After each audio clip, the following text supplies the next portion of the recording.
Hello नमस्कार। मैं हूं Romesh Upadhyay, class 10 geography chapter 1 resources and development. देखिए यहाँ पर हम एनसीईआरटी को आपको कुछ इस प्रकार से पढ़ाएंगे कि यहाँ पर कंसेप्ट को आपको इमेजेस एंड वीडियोस की हेल्प से समझाया जाएगा। दूसरा, यहाँ पर एनसीईआरटी से नोट्स कैसे बनाते हैं, साथ के साथ प्रेजेंटेशन से आपको नोट्स भी प्रोवाइड हो जाएंगे और एनसीईआरटी का वर्ड बाय वर्ड एक्सप्लेनेशन भी यहां से मिलेगा। तो आइए शुरू करते हैं मेरे साथ। एनसीईआरटी की बुक ओपन रखिए, चैप्टर 1 ओपन करिए और चैप्टर 1 में पहला पेज देखिए क्या कहता है। इस पेज पर रिसोर्स की डेफिनेशन को दिया गया है कि रिसोर्स एक्चुअली में क्या है। देखिए, everything available in our environment which can be use to satisfy our needs, यानी पर्यावरण में जो भी उपस्थित हैं चीजें जो कि आपकी जरूरतों को पूरा कर रही हैं। और देखिए, ये जो तीन शब्द भारी भरकम है, इसको बहुत ध्यानपूर्वक समझिएगा और यदि ये तीन भारी भरकम शब्द आप अपने आंसर में लिखते हैं तो डेफिनेटली आपको अच्छे मार्क्स मिल सकते हैं। टेक्नोलॉजिकली एक्सेसिबल, इसका मतलब ये है कि ऐसी टेक्नोलॉजी जिसको आप इजी यूज कर सकते हैं, इजी एक्सेस कर सकते हैं। जैसे फॉर एग्जांपल, यदि मैं स्पेस टेक्नोलॉजी की बात करूं तो आपको उसके बारे में कोई आइडिया नहीं, आप उसको इजीली एक्सेस नहीं कर पाएंगे। बट मैं मोबाइल फोन की बात करूं तो आप उसको इजीली यूज कर सकते हैं, एक्सेस कर सकते हैं, राइट। बट हम बात, और दूसरा क्या है, इकोनॉमिकली फीजिबल, जिसको आप आसानी से परचेज कर सकें। कल्चरली एक्सेप्टेबल, यानी आपका धर्म, आपका समुदाय उस रिसोर्स को एक्सेप्ट भी कर सके, राइट। तो ये तीनों शब्द आशा करता हूं आपको समझ में आ गए होंगे और यही है एक तरीके से रिसोर्स की परिभाषा, डेफिनेशन। तो यहां से आप रिसोर्स की डेफिनेशन को भी नोट कर सकते हैं, ये पूरी डेफिनेशन है रिसोर्स की।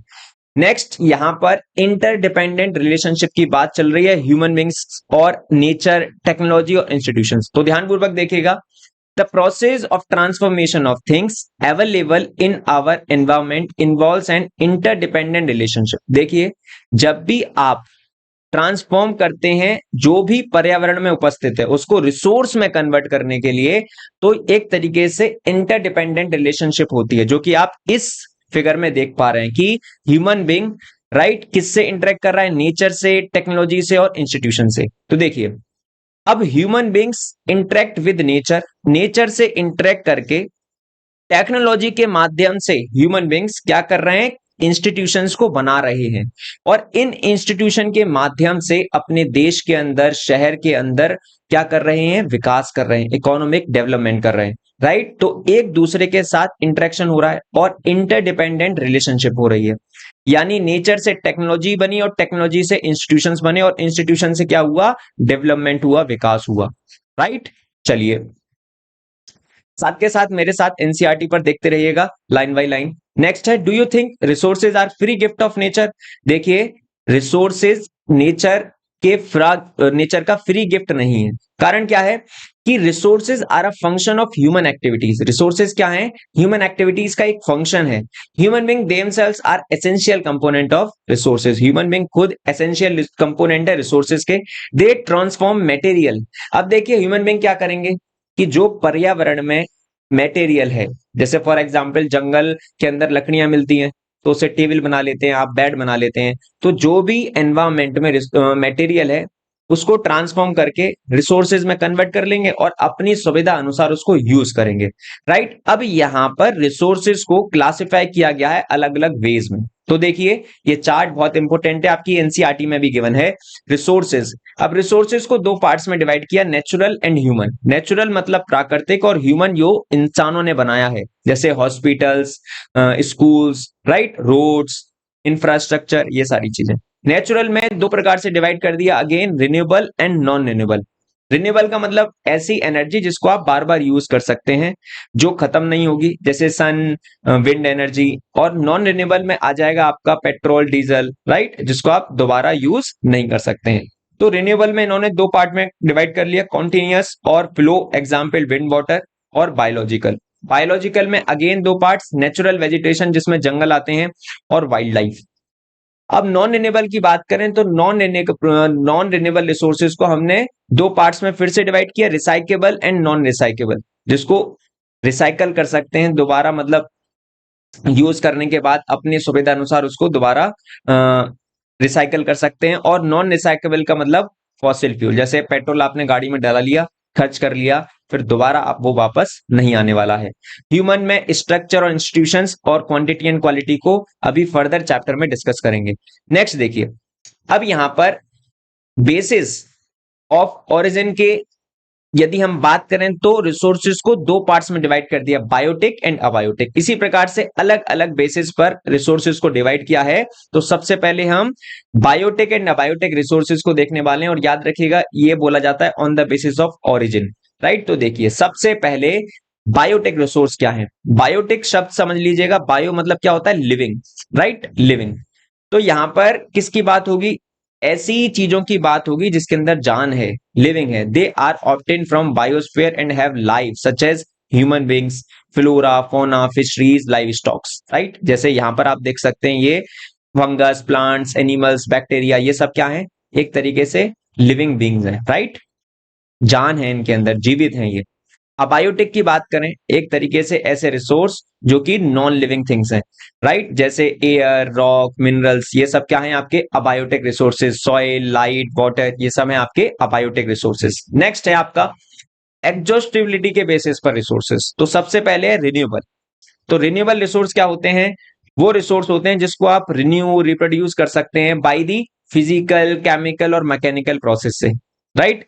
और इनको रिन्यूएबल और रेप्लेनिशेबल रिसोर्सेज के नाम से भी जाना जाता है। उदाहरण की बात करें तो उदाहरण है इसका सोलर और wind energy, right. Water, forest, wild life, ये सब क्या है आपके रिन्यूएबल रिसोर्सेज, इसको हम बार बार यूज कर सकते हैं, राइट। जैसे यहां पर आप विंड एनर्जी देख पा रहे हैं, यहां पर आप सोलर एनर्जी देख पा रहे हैं, राइट। ये कभी एग्जॉस्ट तो नहीं होगा। नेक्स्ट है आपका नॉन रिन्यूएबल। नॉन रिन्यूएबल जिसको आप फर्दर यूज नहीं कर सकते हैं, जैसे फॉसिल फ्यूल्स, राइट। देखिए these occur over a very long geological time. Fossil fuel को बनने के लिए बहुत लंबा समय लगता है, जिसको हम बहुत चंद सेकंड्स में खत्म कर देते हैं, जैसे petrol, diesel. Minerals and fossil fuel are example of such resources, right. These resources take million of year in their formation.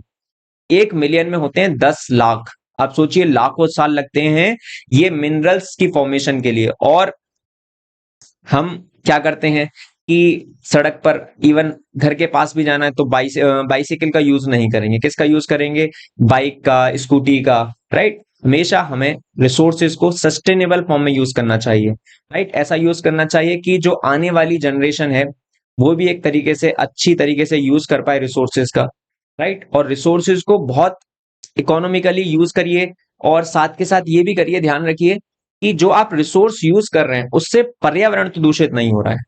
हम गाड़ी चलाते हैं, उससे धुआं निकलता है ना, उससे ग्लोबल वार्मिंग होती है, एनवायरमेंट का टेम्परेचर रेज होता है। ये सब चीजें ध्यान रखनी चाहिए, क्योंकि हम जिस देश में रह रहे हैं उस देश को साफ रखना, अच्छा बनाना, ये हमारी रिस्पॉन्सिबिलिटी है, राइट।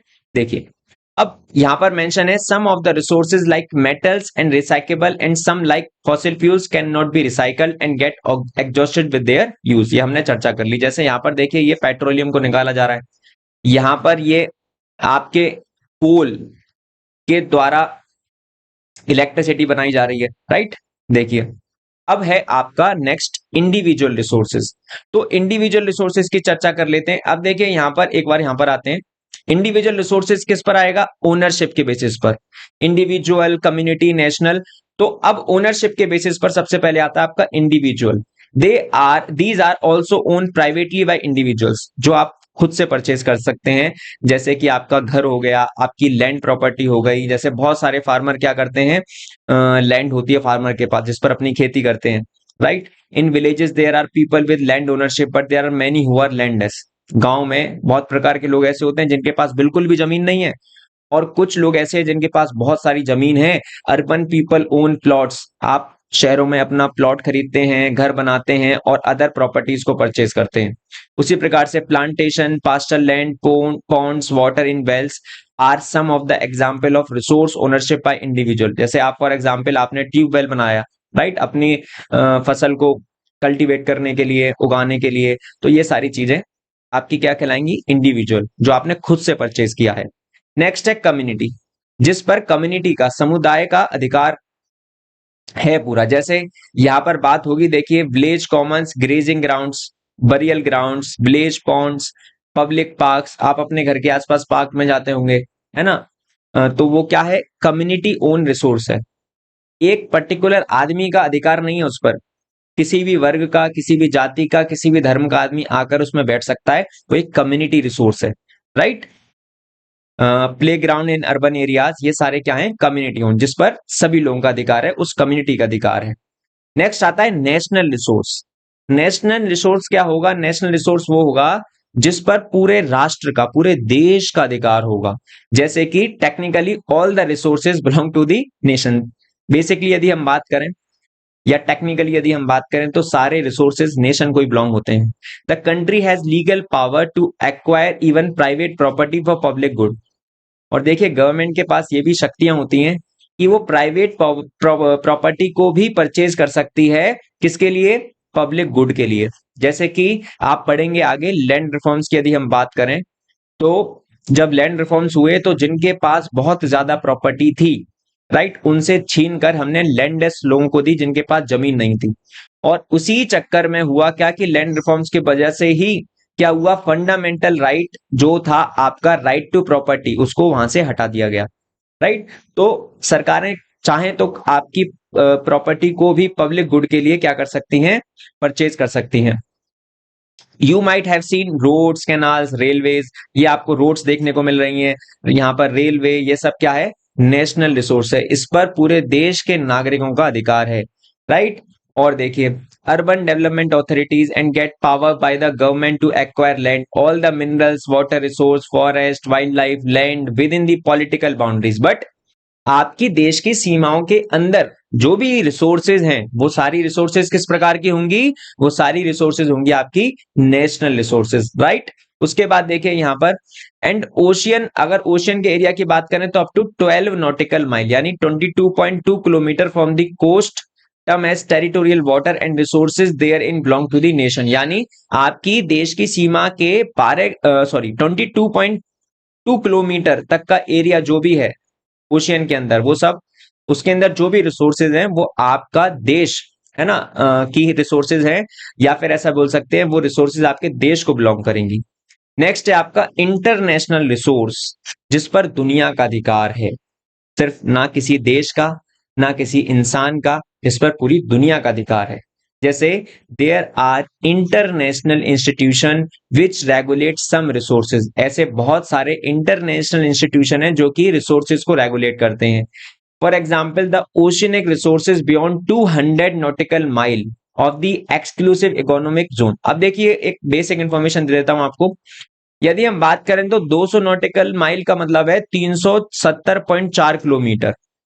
अब ये मैं क्यों बोल रहा हूं, एक्सक्लूसिव इकोनॉमिक जोन होता क्या है, जैसे मानिए ये है बेस लाइन, बेस लाइन से यहां से 12 माइल्स तक लगभग ये आपका टेरिटोरियल सी हो गया। इसके बाद कॉन्टिजियस जोन शुरू होता है, और ये आपका 200 नॉटिकल माइल ये कहलाएगा आपका एक्सक्लूसिव इकोनॉमिक जोन, राइट। यहां पर होगा क्या कि कोई भी देश आकर कुछ भी कर सकता है, और इस इतने एरिया में क्या है, हर देश को अधिकार है रिसोर्सेज को एक्सट्रैक्ट करने का, और ये सारी रिसोर्सेज क्या कहलाएंगी, इंटरनेशनल इंटरनेशनल रिसोर्सेज, राइट।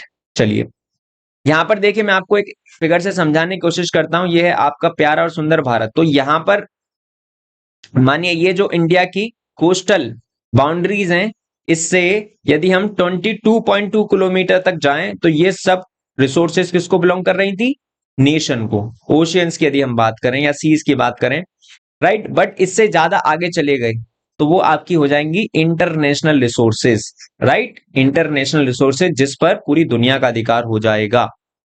अब है आपकी स्टेटस ऑफ डेवलपमेंट के बेसिस पर पोटेंशियल रिसोर्सेज। तो पोटेंशियल रिसोर्सेज की यदि हम बात करें तो resources which are found in a region but have not been utilize. इसका एग्जांपल क्या है, इंडिया का वेस्टर्न पार्ट। तो देखिए यहां पर डायरेक्शन समझ लेते हैं, ये है आपका ईस्ट, ये वेस्ट, ये नॉर्थ और ये साउथ।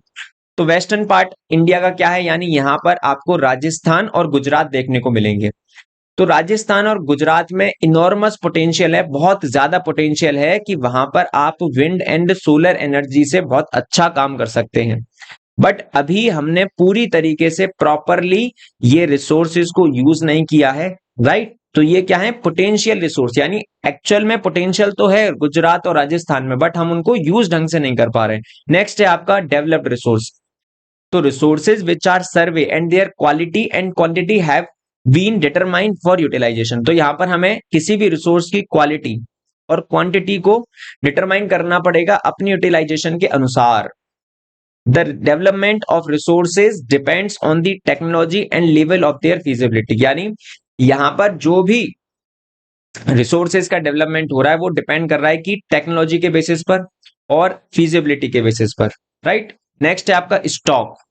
स्टॉक की यदि हम चर्चा करें तो material in the environment which have the potential to satisfy human need but human beings do not have the appropriate technology to access these। देखिए स्टॉक क्या है, ऐसा मटेरियल जो कि पर्यावरण में उपस्थित है, जो हमारे ह्यूमन नीड्स की डिमांड को सेटिस्फाई कर सकता है, बट ह्यूमन के पास वो टेक्नोलॉजी नहीं है कि उसको एक्सेस कर सके, उसको यूज कर सके। फॉर एग्जाम्पल यहां पर देखिए, water is a compound of two inflammable gases, hydrogen and oxygen. आपको पता होगा पानी का फॉर्मूला होता है H2O, और ये किससे मिलकर बना है, हाइड्रोजन और ऑक्सीजन से, दोनों इनफ्लेमेबल गैसेस हैं और एक रिच सोर्स है एनर्जी का, right. But we do not have the require technical know how to use them for this purpose. But हमें ये नहीं पता कि इसको प्रॉपरली एफिशिएंटली यूज कैसे करें।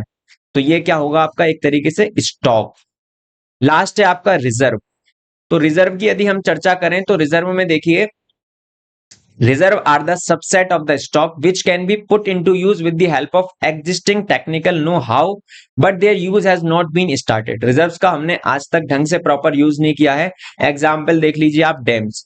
देखिए डैम्स में बेसिकली पानी हम स्टोर करते हैं, दो बेसिकली रीजन होते हैं। एक तो लोगों तक पानी पहुंचाना, उनकी वाटर नीड्स को पूरा करना। दूसरा, जो डैम में वाटर स्टोर किया जाता है उसका एक पर्पस और होता है, वो पर्पस होता है कि इलेक्ट्रिसिटी को प्रोडक्शन करना, right. Hydro electric power plant को बनाना, जिससे पानी की मदद से हम बिजली का उत्पादन कर सकें, प्रोडक्शन कर सकें। बट एक्चुअली में क्या हो रहा है कि हम उसको प्रॉपरली यूज नहीं कर पा रहे, वाटर से उतना इलेक्ट्रिक सिटी प्रोडक्शन नहीं कर पा रहे हैं। और देखिए यहां पर दस the water in the dams, forest in etcetera is a reserve which can be use in the future. अब जो डैम में पानी है उसको हम फ्यूचर में यूज कर सकते हैं। सेम फॉरेस्ट को फ्यूचर में यूज कर सकते हैं, फॉरेस्ट से बहुत सारे रिसोर्सेज को एक्सट्रैक्ट कर सकते हैं। तो ये सब क्या हो गया आपका रिजर्व, राइट। इतनी इंफॉर्मेशन इस वीडियो में डिस्कस करेंगे, वरना वीडियो लेंथी हो जाएगी। इसका जो नेक्स्ट पार्ट है वीडियो का, राइट, वो आपको सेकंड पार्ट में मिलेगी इंफॉर्मेशन। आशा करता हूं ये वीडियो आपको अच्छी लगी, और अच्छी लगी तो प्लीज ज्यादातर लोगों को शेयर करिए, चैनल को सब्सक्राइब करिए। और यार एक काम जरूर करिएगा कि हम क्या कर रहे हैं, क्लास 6 से लेके क्लास 12 की पूरी ज्योग्राफी को खत्म कर रहे हैं, राइट। आपको अच्छे से समझाने की कोशिश कर रहे हैं। तो यदि आप यूपीएससी एस्पिरेंट हैं या यूपीएससी के लिए प्रिपेयर कर रहे हैं तो आप बिल्कुल क्लास 6 से शुरू करिए, है ना, जिससे आपको प्रॉब्लम्स बिल्कुल बेसिक जो प्रॉब्लम होती हैं ज्योग्राफी को समझने के लिए, वो सारी प्रॉब्लम आपकी खत्म हो जाएंगी, right. Thank you watching this video.